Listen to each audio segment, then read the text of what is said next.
అయిపోయింది. వృద్ధాప్యంలో కూడా దేవుడు గర్భాన్ని తెరిచాడు, గర్భఫలం ఇచ్చాడు, సుఖ డెలివరీ ఇచ్చాడు, వీళ్ళకి ఆయుష్ పెంచాడు. ఆశ్చర్యమైంది తెలుసా, అక్కడ అసాధ్యమైనది ఏమన్నా ఉండనా? అందుకే అసాధ్యమైనది ఏదైనా ఉండదంటే దేవుడు నమ్మిన వారికి అసాధ్యమైన ఏది ఉండదట. అసాధ్యమైన ఏదైనా ఉండదా? మీ దగ్గర నీ కాలము నిన్నే కాలం అందు నీ వద్దకు తిరిగి వచ్చేదాం. అప్పుడు శారాయి కుమార్ని కన్ను.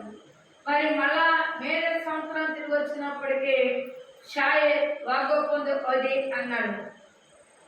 శారాయి మళ్ళా ఏం చేసిందంటే సంవత్సరం వచ్చినప్పటికీ 12 కుమార్ని కన్నాడు. మీరు ఆలోచించండి, ఆయన నోటన వచ్చిన ఒక మాట, ఆయనకు అసాధ్యమని ఏదైనా ఉందంటే ఏది ఉండదు.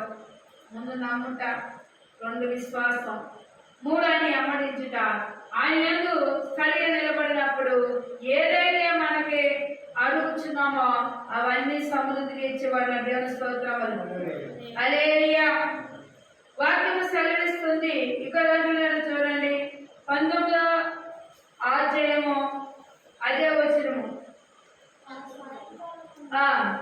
ఆ సాయంకాలం 2 దేవదూతలు సోదరును చేపట్టి లోతు సోదరును గౌని అంత కూర్చున్నాను.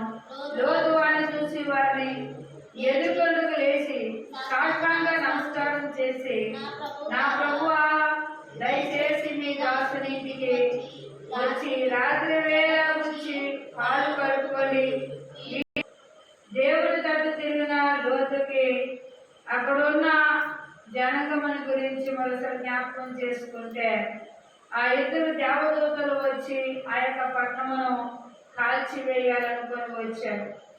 కానీ ఎదురుగంట వెళ్ళి లోతు ఏం చేశాడంటే సాక్షాంగపడ్డాడు. అక్కడ ఏం భయం లేదు అంటే దేవుడి భయం అక్కడ లేదట. అందుకే అక్కడ ఎవరు కనపడుతున్నారు?